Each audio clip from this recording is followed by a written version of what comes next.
Bonjour, bonjour. Je vous avoue que ces 2 dernières semaines, j'ai été vraiment très occupé parce que je participais à la bataille de Groll, qui est une des batailles de reconstitution du XVIIe siècle les plus fameuses du monde. Donc j'avais le cerveau un petit peu dans le XVIIe siècle et j'ai pas eu le temps de répondre à vos nombreux messages par MP qui me demandaient si j'avais vu la série documentaire de France 2, Notre Histoire de France, et ce que j'en pensais, ce que ça valait. Donc ce matin, petite vidéo à l'ancienne, je suis posé, il y a Talia qui est avec moi, j'ai mes petites notes, j'ai un thé, ma foi. J'ai regardé les 2 premiers épisodes, donc celui sur Vercingétorix et celui sur Saint-Louis, et on va en parler un petit peu. Alors notre histoire de France, c'est quoi? Il s'agit d'une série documentaire qui est sortie sur France 2 tout récemment là. Il y a 6 épisodes d'une 50aine de minutes environ, et l'objectif c'était de prendre des grandes figures de l'histoire française pour raconter l'histoire de France avec pour ambition, pour objectif de déconstruire un petit peu le roman national. Voilà, donc les 6 épisodes, c'est Vercingétorix, Clovis, Charlemagne, Jeanne d'Arc, Saint-Louis, en termes de chronologie c'est un peu avant, et Henri IV. Voilà, donc c'est des choix qui sont pas anodins, je vais y revenir un petit peu, et c'est présenté par Thomas Sisley, donc qui est un acteur français, qui en fait se place un petit peu comme un visiteur de l'histoire, on va appeler ça comme ça, c'est-à-dire qu'il y a des scènes de... Je ne peux pas appeler ça de reconstitution parce que c'est trop mauvais pour ça, mais il y a des scènes qui sont censées se passer à l'époque où on parle de documentaire, et Thomas Sisley apparaît de temps en temps pour faire des petits commentaires, des petits jugements, de la voix off aussi.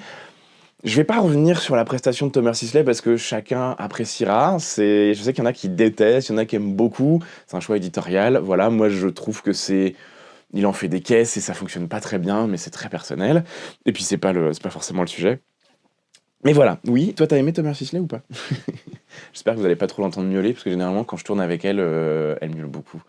Voilà, bref, donc le programme c'est ça, et vraiment il y avait cette ambition de se dire, le récit, le roman national, on va refaire un peu des choses et tout, enfin on va vous dire des choses que vous ne savez pas. Donc comme vous le savez, moi je suis très très client de ce genre de choses.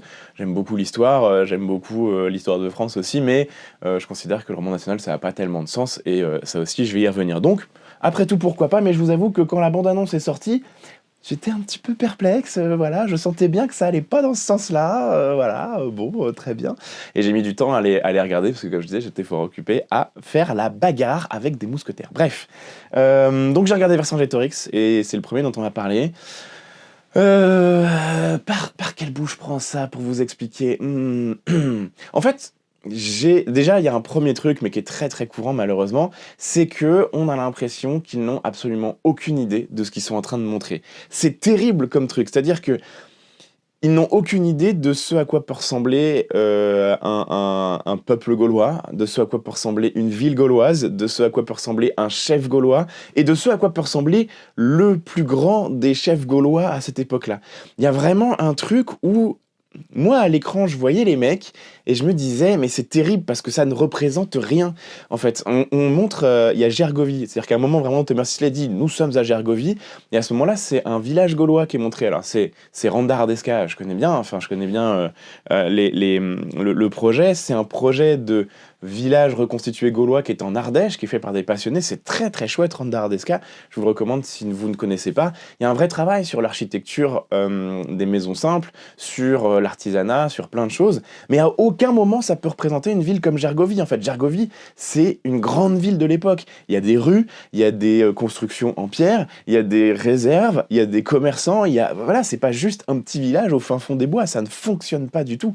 Et en fait, tout est un peu pareil, c'est-à-dire que Vercingétorix, il est habillé n'importe comment, il a une cape qui justement ferait moins tâche au XVIIe siècle, donc quand même un peu dommage, et il est pas habillé comme un chef de guerre, il est habillé comme pas trop, comme un pimpin, enfin bref, il est habillé n'importe comment, et tous les gens qu'on voit à l'écran, il y a pas vraiment de notion de ce qu'est le costume de l'époque, de la richesse que ces gens pouvaient avoir et tout. Et chez les Romains, c'est exactement la même chose, hein. C'est l'avantage, c'est que là-dessus, il n'y a pas de truc, c'est que Jules César, il est avec une cuirasse dégueulasse, une vieille cape rouge de carnaval, ses légionnaires sont habillés n'importe comment, ils sont à moitié en slip la plupart du temps, enfin bref, à aucun moment, ça représente l'armée romaine, à aucun moment, ça représente quelques peuples gaulois que ce soit.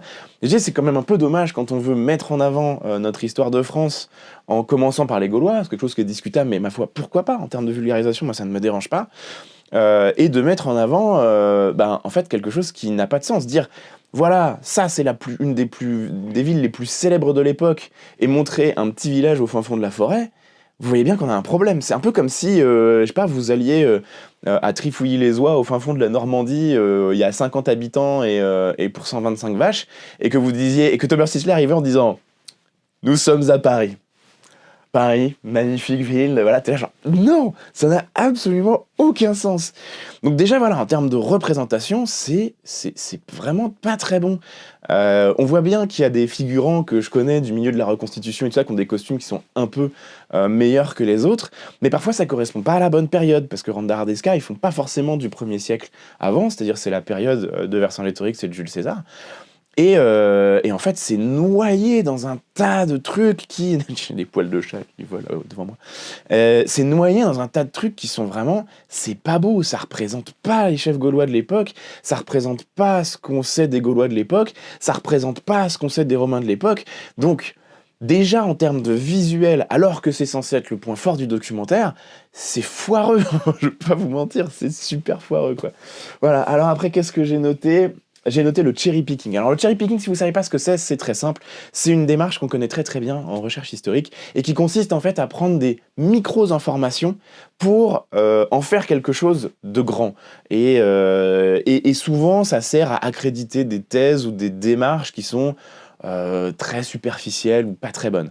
En l'occurrence là, le problème de Vercingétorix, c'est que sur 52 minutes de documentaire, il y a 50 minutes où c'est le roman national, les mêmes choses qu'on nous sert à tort et à travers depuis super longtemps, à savoir Vercingétorix qui unit la Gaule, la résistance à l'envahisseur romain cruel, les Gaulois tous unis derrière Vercingétorix, voilà, une espèce d'histoire comme ça qui n'a absolument aucun intérêt. Alors, je vous mets les vidéos que j'ai faites sur ce sujet juste ici, pour que vous puissiez un petit peu voir, si vous n'avez pas l'habitude de la chaîne, un peu plus de réalité, quoi.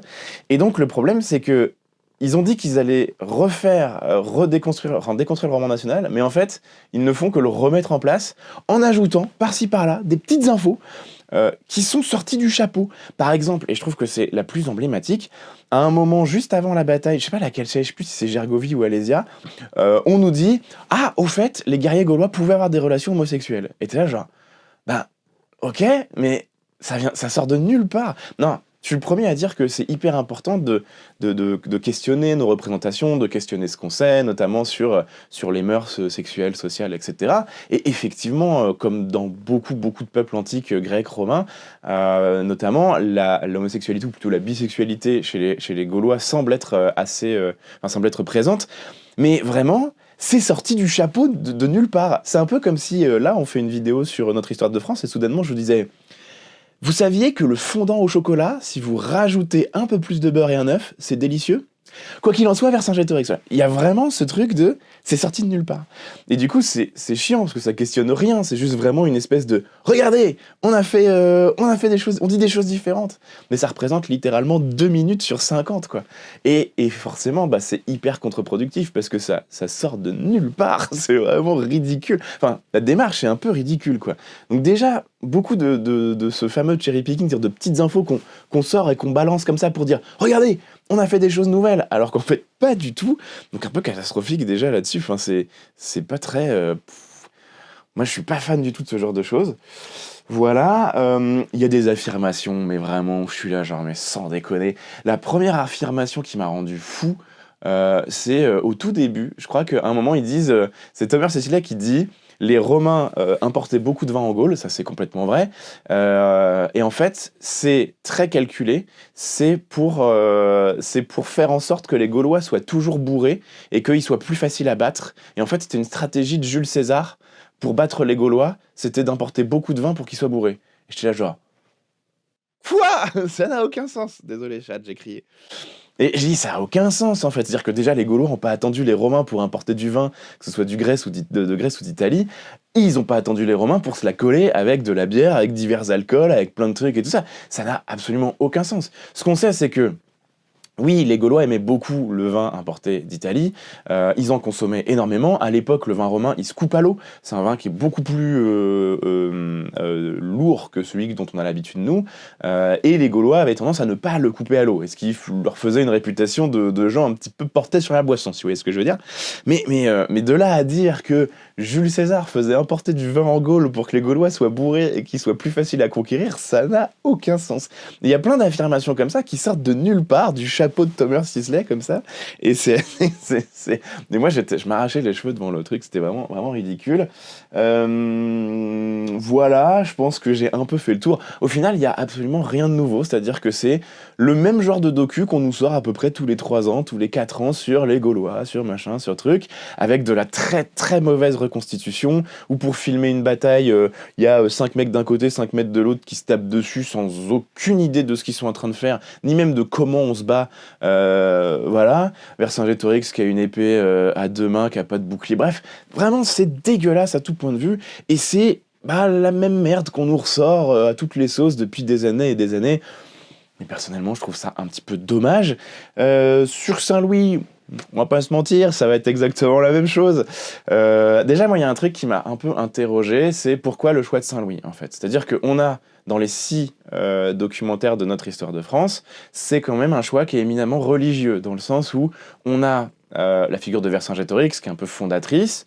On a ensuite Clovis, donc le premier roi chrétien, Charlemagne, considéré aussi comme une figure chrétienne très importante, Saint-Louis, je vais pas vous faire un dessin, hein, c'est le seul roi de France canonisé et un rapport à la chrétienté très très fort, Jeanne d'Arc, pareil, rapport à la chrétienté très fort, Henri IV, qui se convertit pour accéder au trône de France dans un contexte de guerre de religion. Les choix sont quand même pas anodins, et à titre personnel, j'aurais pas choisi les mêmes. Si on devait vraiment faire un truc très notre histoire de France, en mettant en avant l'histoire de France au sens large, par exemple, moi j'aurais pas choisi Saint-Louis. C'est-à-dire que juste avant lui, il y a Louis le Lion, qui est un roi de France intéressant, mais qui n'a pas forcément beaucoup laissé sa marque dans l'histoire, même s'il a fait pas mal de trucs. Et avant, on a Philippe Auguste. Philippe Auguste, c'est un des rois de France les plus célèbres de tous les temps, et un de ceux qui a le plus contribué à construire la France telle que nous la connaissons. D'ailleurs, il y a certains historiens qui font débuter le concept de France à l'époque de Philippe Auguste, au moment de Philippe Auguste, parce que son action fait que, selon eux, la France naît à ce moment-là. Donc, choisir Saint-Louis derrière, ça me paraissait bizarre, vous voyez. Alors que Philippe Auguste, pour le coup, c'est un mec qui allait faire des croisades, c'est un mec qui était rival de Richard Cœur de Lion, donc en plus ça, il y a de l'histoire à raconter. C'est un gars qui a fait la guerre de manière un petit peu énervée pour justement asseoir le royaume de France et asseoir le pouvoir royal. Enfin, Philippe Auguste, c'est pas joli rigolo, quoi. C'est un roi qui, je trouve, est plus intéressant que Saint-Louis. Et après Saint-Louis, on a Philippe le Bel. Philippe le Bel, c'est celui qui a fait le procès des Templiers, souvent il est connu pour ça, mais en fait, c'était un roi qui était très réformateur, qui a fait beaucoup de choses pour la France, et qui, là encore, a laissé une marque extrêmement importante. Et le fait de choisir Saint-Louis, qui a fait des choses, mais qui est quand même surtout connu pour son aspect très, très, très religieux, très croyant, très pieux, c'est un choix qui, je trouve, n'est pas anodin, et qui, à mon sens, il n'est pas hors sujet, parce que c'est un choix éditorial fort, dans le sens où moi j'aurais fait des choix qui sont politiques, à savoir politiques et sociaux, à savoir des rois réformateurs et des rois peut-être un peu guerriers, mais surtout fédérateurs comme Philippe Auguste ou Philippe le Bel. La production fait le choix d'un roi religieux, profondément religieux. Donc déjà, voilà. Et puis c'est vrai que le reste, Jeanne d'Arc, Clovis, Charlemagne, Henri IV, enfin, la production va dans un sens, si vous voulez. Un sens qui n'est pas avoué, bien entendu, mais qui est là, bon, c'est un choix. Donc déjà, bon, questionnable. Ensuite, honnêtement, les costumes, là. Déjà, quand ils arrivent en croisade en Terre Sainte, vraiment, c'est Ali Baba et les 40 voleurs. C'est-à-dire qu'il y a un contexte. Je sais pas par quel bout prendre ça pour vous raconter, là encore, mais c'est le désert tout le temps, partout, alors qu'en fait c'est un climat qui est plutôt méditerranéen à l'époque médiévale. Les croisades, c'est pas aussi sec et aussi aride que ça, c'est plutôt, voilà, pour ceux qui connaissent, la Corse, l'Italie du Sud, Malte, c'est ces endroits-là. Talia, par contre, il va falloir que tu t'installes parce que ça va être compliqué sinon. S'il vous plaît. Merci beaucoup. Déjà, je pense que il va y avoir full ronronnement au micro. Bref, du coup, c'est pas aussi désertique que ça. Donc on a des villes à moitié en ruine, au fin fond du désert, et c'est la Terre Sainte. Genre, bon, alors ça c'est très très cliché, c'est un cliché très, très cinéma. On a des Templiers qui sont habillés n'importe comment, avec des vieilles bottes, des trucs... Enfin, c'est vraiment le Moyen-Âge de fantasme, quoi. Ça n'a aucun lien avec la réalité. Et alors, à chaque fois qu'on voit des troupes du Moyen-Orient, déjà elles sont toutes musulmanes, ce qui n'est pas forcément le cas. À l'époque, les troupes moyen-orientales, donc celles qui sont sur toute la partie croisade finalement, il y a des musulmans, il y a des chrétiens, il y a des juifs, voilà, c'est un assemblage de peuples qui est assez divers et très très varié. C'est d'ailleurs pour ça qu'ils vont avoir du mal à se rassembler tous ensemble pour chasser les croisés et que ça va prendre un certain temps. Bref, dans tous les cas, là, à chaque fois, c'est souvent des cavaliers avec des chèches autour du visage et des grands sabres, ou alors c'est des ninjas. Ou alors, voilà, c'est vraiment Alibaba, quoi. Une espèce de truc. C'est l'Orient mystère, c'est l'Orient d'Aladin, c'est des trucs. Enfin, c'est du fantasme, quoi. Ça n'a aucun lien avec la réalité, déjà. Et puis c'est pareil, au début on voit Saint-Louis qui s'enfuit avec sa mère Blanche de Castille parce que sa légitimité est remise en cause, lui il est trop jeune et donc c'est sa mère qui est la régente. Et on voit la milice de Paris qui vient le protéger, et la milice de Paris c'est 3 paysans qui ont ramassé des bûches dans la forêt. Et là genre, vraiment j'ai éclaté de rire à ce moment-là parce que non, pas du tout. Là c'est vraiment, c'est une vision qui est pareil, qui est très Robin des Bois, Prince des voleurs, quoi. C'est-à-dire que... c'est le petit peuple de Paris qui se soulève et qui prend un râteau et une bûche, quoi. T'es là, genre, bon, enfin, la milice de Paris, c'est une milice armée, quoi. Elle a des armes, elle a des protections, voilà, elle a un entraînement, c'est pas Repars et Guetno de Kaamelott qui ont décidé de, de sauver leur bon roi, quoi. Ça a pas du tout de sens. De la même manière, quand on voit Blanche de Castille se battre à l'épée, ça n'a aucun sens. Encore une fois, il y a une incompréhension profonde de ce qu'est l'époque. C'est-à-dire qu'avoir une femme qui est un chef politique, ça oui, c'est possible. Notamment sur cette période du Moyen-Âge, donc on est au XIIIe siècle, ça se pratique. Chef politique, éventuellement chef militaire, voilà, il y a cette possibilité-là. Par contre, qu'elle soit une combattante, non, elle n'en a ni l'éducation, ni les compétences, ni les connaissances. C'est pas son rôle, c'est pas son domaine, et c'est pas grave. Enfin, je veux dire, voilà, qu'elle veuille que Blanche de Castille ait à cœur que son fils ait une bonne éducation militaire, c'est normal pour un roi de France en fait, mais c'est pas elle qui va la lui faire, quoi. C'est une espèce de choix politique et d'éducation. Bref, aucun sens. Et puis après il y a un truc qui est plus intéressant que sur Vercingétorix, c'est que pour montrer Paris, ils ont pris un petit village, alors je sais pas exactement lequel c'est, un village médiéval en France, peut-être Cordes-sur-Ciel pour ceux qui connaissent, je suis pas sûr, mais ça m'y faisait penser, et ils vont filmer des morceaux de rue, des morceaux de maisons, des morceaux d'échoppes et tout.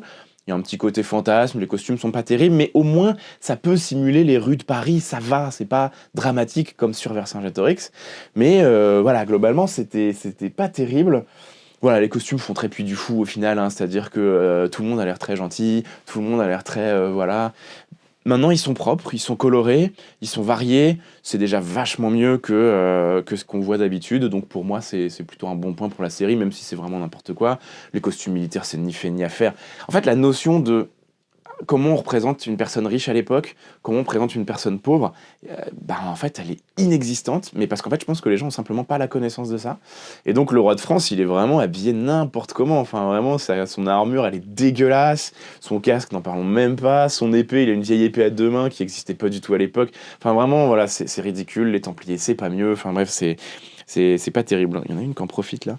Donc, voilà, au final, sur ces 2 épisodes, je pense que j'ai fait un peu le résumé.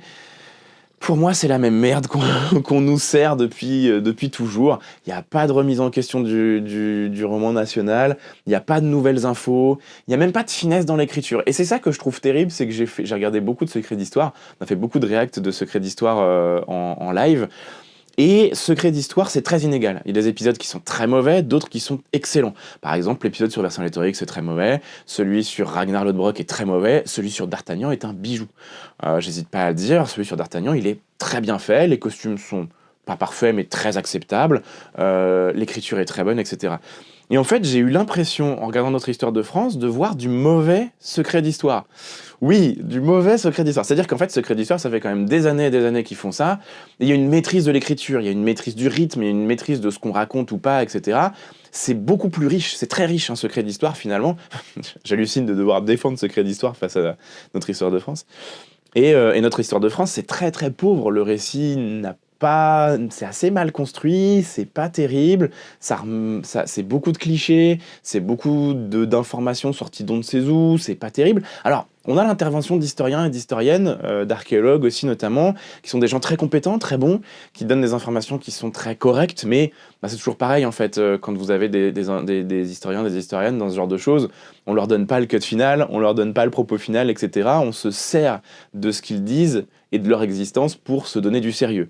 Donc d'un côté, vous avez des archéologues sur Vercingétorix, des archéologues comme Mathieu Pou, qui est un archéologue qui a fait un travail exceptionnel sur plein de sujets, qui est passionnant et qui lui est très compétent et dit des choses qui sont très justes, mais à l'échelle ça ne vient qu'appuyer des choses qui ne le sont pas, et c'est un peu dommage. Bon, la réalisatrice... c'est la réalisatrice des programmes a dit qu'ils avaient fait le maximum d'efforts pour s'approcher le plus possible de la réalité historique et tout ça. En termes de visuel et de costume déjà, pas du tout, et de très très très loin. Il y a des gens en France qui font un travail bien meilleur que ça et qui sont pas des professionnels, mais et en termes de contenu, pas du tout quoi. Mais c'est comme d'habitude.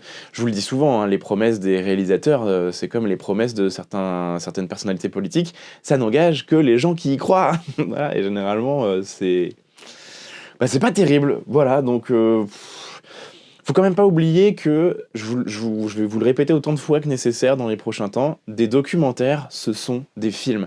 C'est pas parce qu'on a un documentaire qu'on n'a pas des réalisateurs, qu'on n'a pas des auteurs, qu'on n'a pas des gens qui en fait ont une vision artistique. Et en fait, le vouloir faire un documentaire, enfin quelque chose de juste, quelque chose qui est honnête, quelque chose qui est correct par rapport à l'histoire, c'est pas l'objectif de la plupart des documentaires. La plupart des documentaires, l'objectif, c'est de faire un film cool, sous l'angle du documentaire. Mais en réalité, c'est le même problème qu'un Ridley Scott qui fait Gladiator, qui fait Napoléon, qui fait quoi. C'est, on veut faire un film cool, un truc beau et tout. Et moi, j'ai été confronté très souvent, et c'est le cas de tous les conseillers historiques, on a tous et toutes été souvent confrontés à ça, à des réalisateurs, à des auteurs de documentaires qui voulaient nous faire dire des choses ou nous faire valider des choses que eux trouvaient cool, mais qui historiquement n'avaient aucun fondement. C'était des mensonges. Et là, on est exactement dans le même problème, c'est-à-dire qu'ils ont voulu faire des docus un peu cool, un peu machin, un peu truc, soit sur notre histoire de France, avec un aspect très religieux quand même, on va pas se mentir. C'est un parti pris qui s'assume. Or là, il n'est pas assumé, puisqu'en fait, ils sont là à dire « Oui, on a voulu faire des choses nouvelles et tout ». Pas du tout. C'est-à-dire que c'est ce que fait Secret d'Histoire depuis 15 ans. Et c'est ce que Secret d'Histoire fait mieux depuis 15 ans. Donc, et ça me... Et encore, Secret d'Histoire est plus juste. Secret d'Histoire est moins religieux. Secret d'Histoire, a moins cette déformation de l'angle religieux. Secret d'Histoire a une écriture plus fine, a parfois des reconstitutions meilleures. Et voilà, je me retrouve à défendre Secret d'Histoire. Mais comme je vous disais, Secret d'Histoire, c'est très inégal. Il y a des choses qui sont très très mauvaises, d'autres qui sont très bonnes, d'autres qui sont assez honnêtes. Enfin voilà, c'est d'un épisode à l'autre, ça peut vraiment changer. Donc il y a du bon en lui, Monsieur Frodon.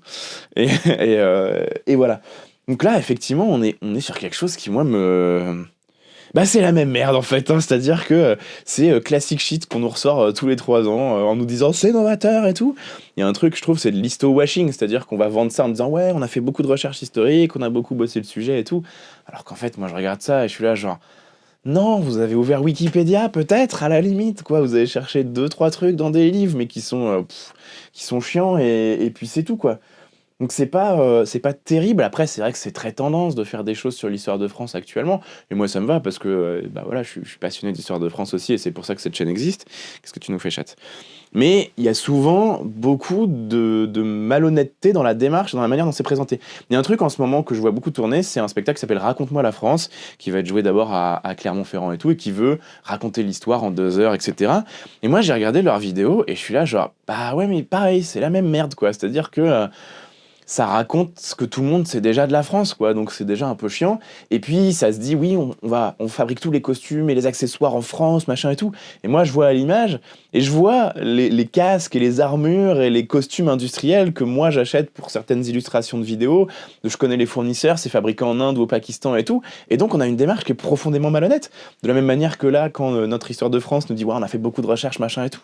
C'est pas possible en fait. On peut pas faire beaucoup de recherches et accoucher d'un truc pareil, ça n'a pas de sens. Donc c'est vraiment une posture pour dire oui, on a fait un truc voilà comme ça. Après, je regarde ce que j'ai écrit, j'ai marqué l'histoire fait vendre et j'ai marqué la France est tendance. Même des trucs comme ça. Je vais laisser passer le bateau et boire un coup en attendant. Hop là. Ça faisait longtemps qu'on n'avait pas fait un truc comme ça où j'écris rien, j'ai juste 3 notes et puis on discute. C'est cool, j'aime bien. D'ailleurs, je parle de secret d'histoire, mais si vous voulez que je vous fasse une vidéo un peu sur ce mode-là, plus complète et tout, pour vous parler de secret d'histoire, n'hésitez pas à me le dire en commentaire. Profitez-en pour vous abonner, évidemment, parce que voilà, il n'y a pas de sponsor, il n'y a rien, c'est juste petite vidéo entre vous et moi et tout. Ça fait du bien de faire ça, je vous avoue. Donc voilà, notre histoire de France, pas terrible. Alors, à titre personnel, moi, le roman national, c'est chiant. C'est-à-dire qu'en fait, le roman national, il y a au moins 60% de choses qui sont profondément fausses. Je suis pas fan de l'idée de roman national. L'idée de roman national, c'est ce truc de on va raconter une histoire qui est souvent très très fausse, très à côté de la réalité, à côté de la plaque, pour fédérer la nation française et lui donner une unité. C'est un truc qui était peut-être valable il y a 150 ans, quand ça a été vraiment mis en place un peu à fond et tout, mais aujourd'hui, on vit plus dans le même monde, en fait. L'histoire, elle a beaucoup évolué. Ce qu'on sait des choses de notre histoire, en tout cas de l'histoire française, elle a quand même énormément évolué. On vit dans des sociétés qui sont beaucoup plus mixtes, qui ont vu passer 2 guerres mondiales et qui, du coup, ont un peu de... Voilà, il y a des choses qui ont changé dans notre quotidien, dans ce qu'on vit et tout.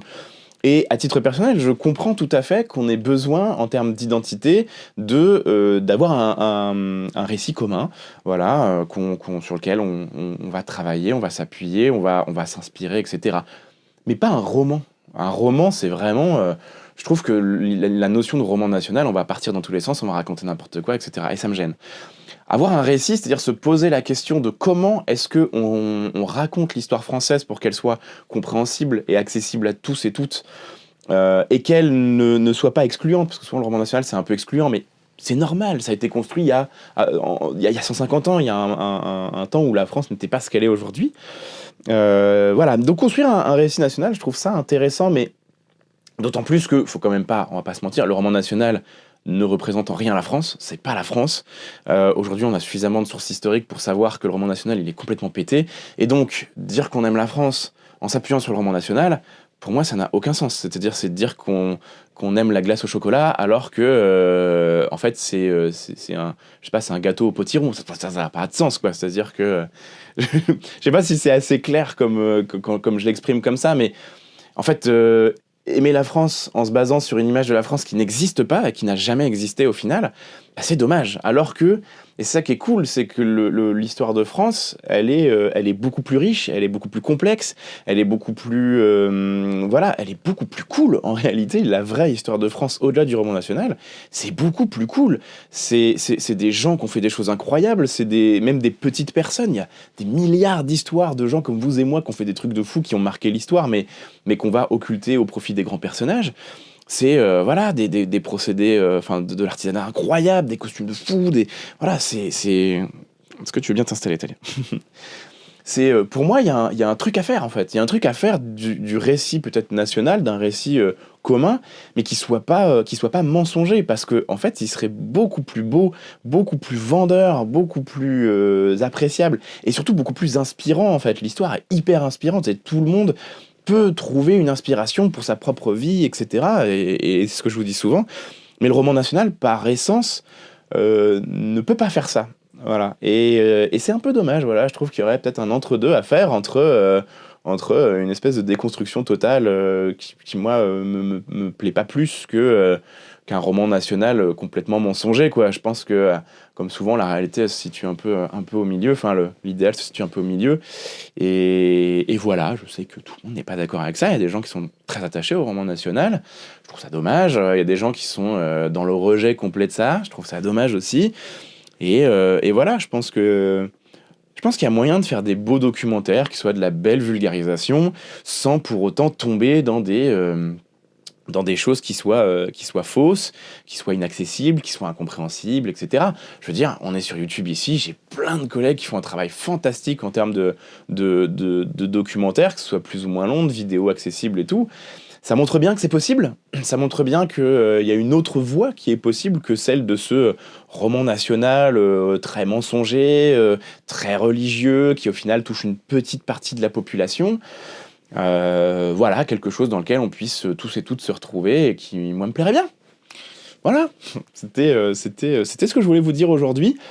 Il n'y aura pas beaucoup d'images, on va juste faire ça vraiment à l'ancienne, comme quand je faisais les retours sur la réserve, souvenez-vous, ceux qui sont là depuis le début, où je m'asseyais dans ce fauteuil, où on parlait pendant 20, 30, 40 minutes parfois.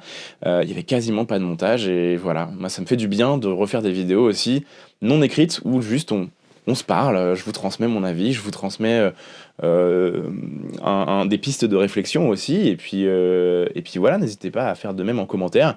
Je sais bien que j'ai des propos qui ne plairont pas à tout le monde, et c'est pas grave. Voilà, donc du coup tout ça pour vous dire que notre histoire de France en termes de documentaire, c'est aussi nul que beaucoup de documentaires de ce type. Si vous voulez un bel ouvrage pour faire le point sur ce qu'on sait sur les Gaulois, je vous conseille Les Gaulois à l'œil nu, là je vais mettre l'image à l'écran, de Dominique Garcia, qui est le directeur de l'INRAP, l'Institut National de Recherche en Archéologie Préventive, donc c'est assez sérieux, mais le livre est extrêmement accessible, ça brosse le portrait des Gaulois tel que ce qu'on en sait aujourd'hui en termes d'archéologie et d'histoire, sur plein de domaines différents, la religion, la guerre, les mœurs sociales, l'habitation, les installations, bref, la nourriture, c'est passionnant, c'est vraiment, tout le monde peut le lire, c'est très facile à lire, je vous le recommande. Si vous avez un livre à acheter pour un peu vous remettre à jour sur ce qu'on sait des Gaulois, c'est celui-là. Voilà, sur Saint-Louis, je vous avoue que c'est peut-être plus compliqué, mais je vous conseille la chaîne de mon ami Nat Dostrace, l'explorateur de l'histoire, qui lui travaille sur cette période-là, sur le chevalier à cette période-là et tout ça. Il fait des vidéos qui sont géniales et qui remettent beaucoup de choses en question, donc c'est une belle chaîne à suivre, je pense. Et puis voilà, comme d'habitude, ne croyez pas tout ce qu'on vous dit, ne croyez pas que c'est parce que c'est un documentaire, c'est vrai ce qu'on vous montre, parce qu'un documentaire, ça n'est rien de plus qu'un film qui se présente différemment. Donc voilà, un peu de prudence comme d'habitude. Et puis voilà, nous on se retrouve dans 2 semaines. Je vous ai préparé un petit sujet assez nouveau. On est en train de bosser avec un de mes auteurs sur une nouvelle série qui sera sur les trésors archéologiques. Donc on va vous présenter à chaque vidéo un trésor archéologique. Et donc dans 2 semaines, on parlera de la plus grosse catastrophe, alors j'exagère un peu, une des plus grandes catastrophes maritimes de tous les temps, qui est devenue un des plus grands trésors archéologiques de tous les temps. Je vous spoil pas trop, mais ça va être assez passionnant. En tout cas, c'était chouette de faire cette vidéo. Donc j'espère qu'elle vous plaira aussi. En attendant, comme d'habitude, vous pouvez liker, commenter, partager la vidéo si elle vous intéresse. Et puis, on se retrouve rapidement pour un nouveau sujet dans 2 semaines. Et d'ici là, n'oubliez pas que l'histoire est vivante et que Talia est restée calme pendant toute la vidéo, ce qui est la première fois que ça arrive en 50 chaînes d'histoire appliquée. Portez-vous bien et à bientôt.